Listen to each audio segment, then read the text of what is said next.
ठीक है।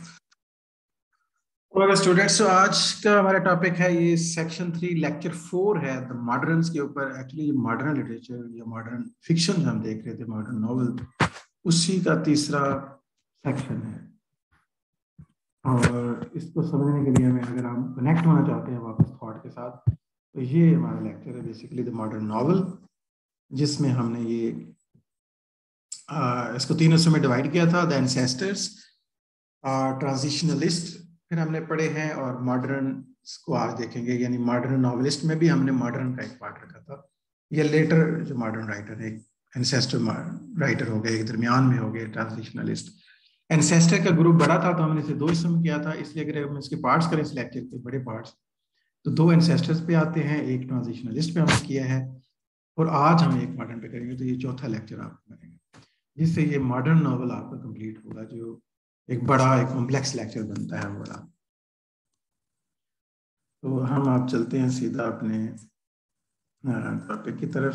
ये हमने सारा कवर कर रखा है। तो ये हमारा बनेगा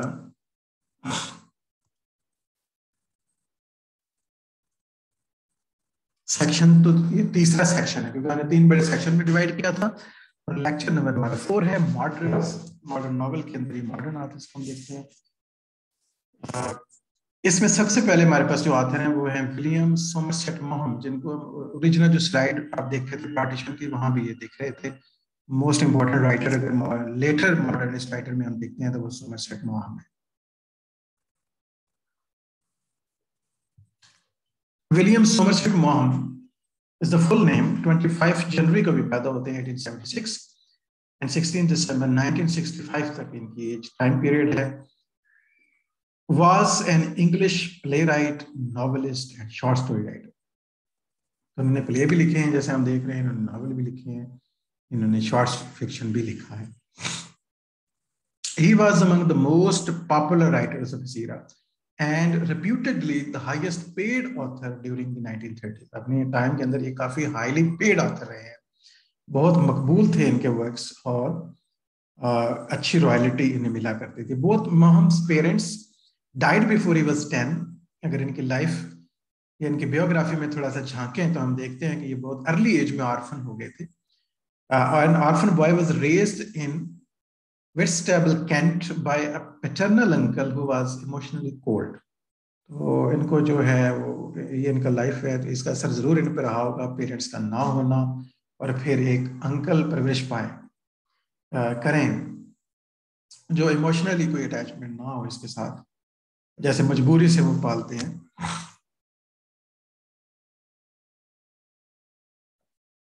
He did not want to become a lawyer like other men in his family.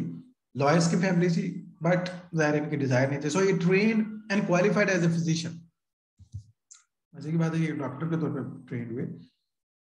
बिल्कुल जैसे जॉन कीट्स से, पता है, वो भी अप्रेंटिस टू अ फिजिशियन थे शुरू में कुछ मजबूरियों की वजह से, और बाद में पोइट्री की तरफ वो आ गए। फेरी क्वीन वगैरह पढ़ी जब शेक्सपियर से मुतासिर हुए, लेकिन उनका नेचुरल टैलेंट जो पोइट्री था उसमें तो कोई शक नहीं था, लेकिन मजबूरी की हालत में वो भी अप्रेंटिस टू फिजिशियन रहे कुछ अर्सा के लिए। इसी तरह और भी कुछ ऐसे हैं जो, जैसे कुछ और नाम आप बता सकते हैं, मेरे ज़हन में एक आ रहा है, जो डॉक्टर हो और बाद में बहुत बड़ा राइटर बन के सामने आया। प्रोफेशन यानी पहले कुछ और उसका, specially doctor. Jonathan Swift sir. जी कुछ बोला आपने, मुझे सुनाई नहीं दिया। सर स्विफ्ट की बात कर सकते हैं हम यहाँ पे, जोनाथन स्विफ्ट।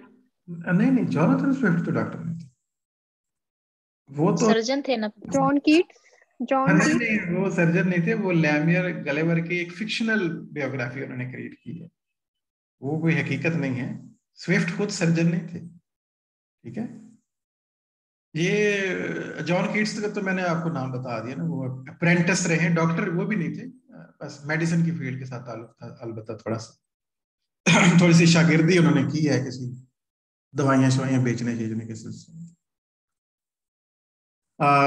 प्रोफेशनल जो डॉक्टर है ना, डॉक्टर एंटन चिकॉफ है, पूरा नाम उनका डॉक्टर लगता है उनके नाम के साथ। वो फिलोसफर डॉक्टर नहीं थे, वो मेडिकल के डॉक्टर, प्रैक्टिशनर थे, बाकायदा से फिजिशियन थे, पेशेंट चेक किया करते। एंटन चिकोव, भला कौन सा, ये रशियन फेमस नाम है।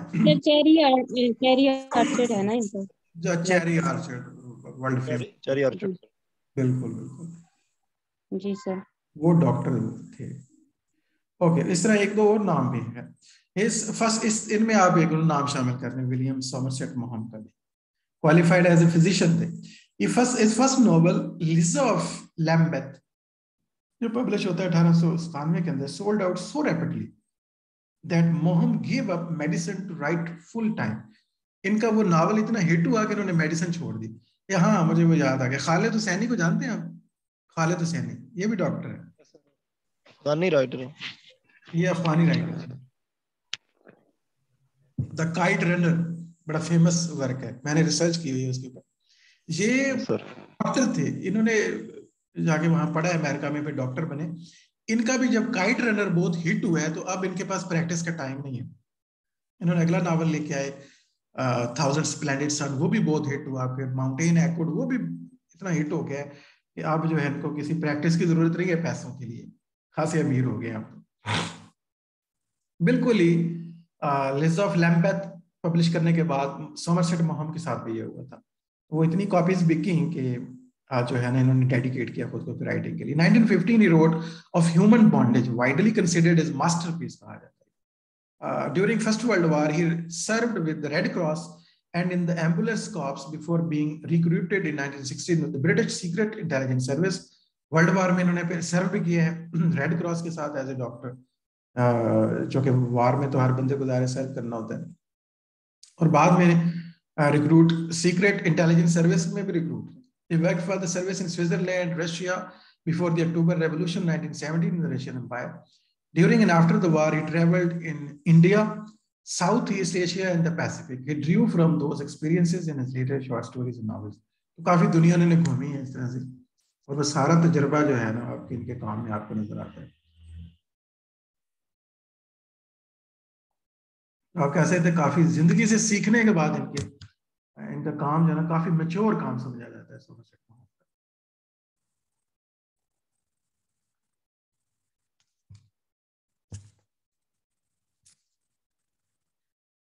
Among the moderns, the most important novelist is समझ में याद रखें, जितने भी लेटेस्ट मॉडर्न है ना, बिल्कुल रिसेंटली जो पिछले क्वार्टर ऑफ सेंचुरी से जो बिलोंग करते हैं, उनमें सोमरसेट मॉहम का नाम ऊपर है। He was equally famous as a dramatist, short story, जैसे हमने पहले बात की। He believes in working in narrow life and his method is naturalistic, as that is of Maupassant.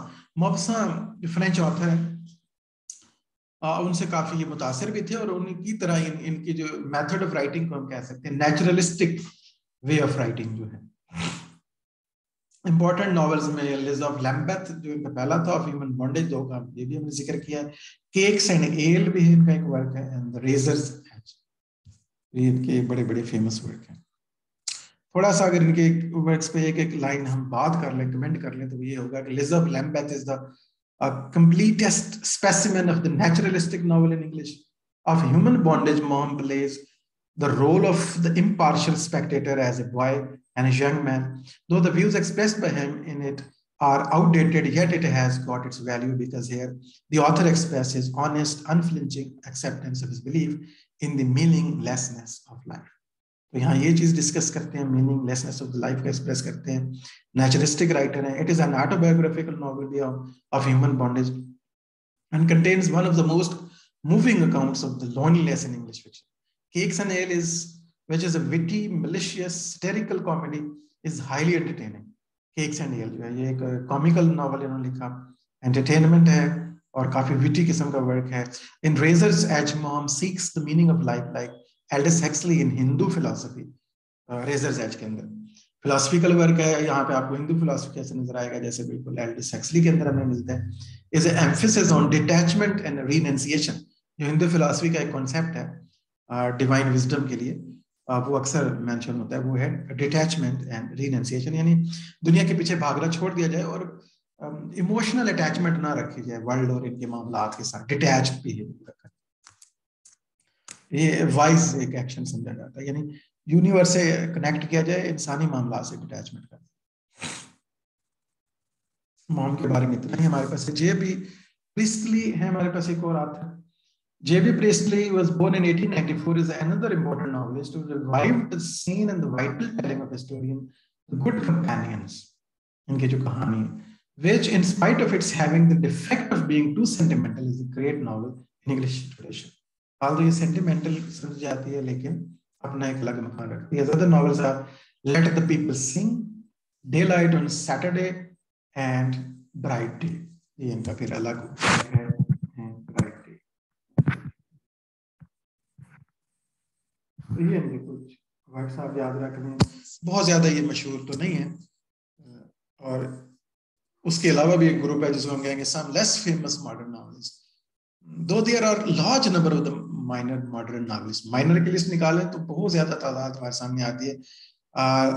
The famous are going to discuss in the last part of the lecture हमारा start हो चुका, और इसमें आपसे वो उनको देखेंगे तो कुछ ना कुछ नाम रखते हैं, वरना इनकी तादाद तो काफी ज्यादा हो सकती है.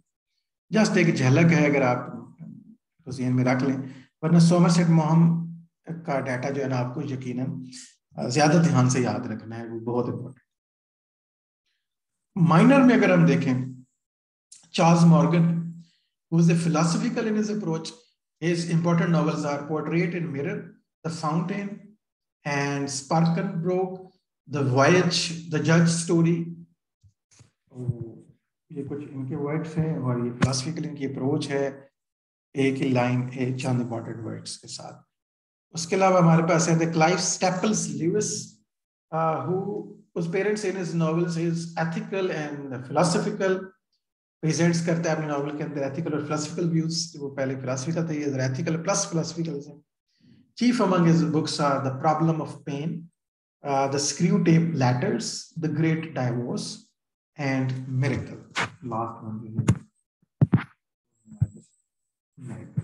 ये इनकी कुछ नॉवल है, ये इनकी एक अप्रोच है. हर्बर्ट अर्नेस्ट बेट्स को देखते हैं, who has evolved as a use of English which will be effective in the development of the prose style. His important novels are A House of Women, Spalaho, Stood the Wind for France, The Cruise of the Breadwinner, The Purple Plain. The Purple Plain. तो ये इनके words हैं. बस हम go through इनसे कर रहे हैं, कुछ आपको याद रह जाए तो गुड होगा. 4-5 बार पढ़ने से, या ग्रेजुअली कभी आप लेटर ऑन लाइफ में भी इनको पढ़ते रहते हैं, तो कहीं ना कहीं आपकी मालूमात पहले से बेहतर होती चले जाएंगी. So last one है हमारे पास Frederick Lawrence Green, who shows in his novels the inevitability of the power of the human emotions which twist men around the designs they play for their own lives. तो ये जो human emotions हैं, उनका जो role है इंसान की जिंदगी को शेप करने के हवाले से, इस पर ये काम करते हैं. Behind this is a pattern of life and a structure of religion against which human life is thrown in relief. All Green's important novels are related to the life after death. तो religion को भी topic बनाते हैं, life after death भी इनका मौजू है, and his views about both the worlds are firm. His well known novels are on the Night of the Fire, the Sound of Winter, a Fragment of Glass, Mist on the Waters. In Graham Greene's novels culture is a living force.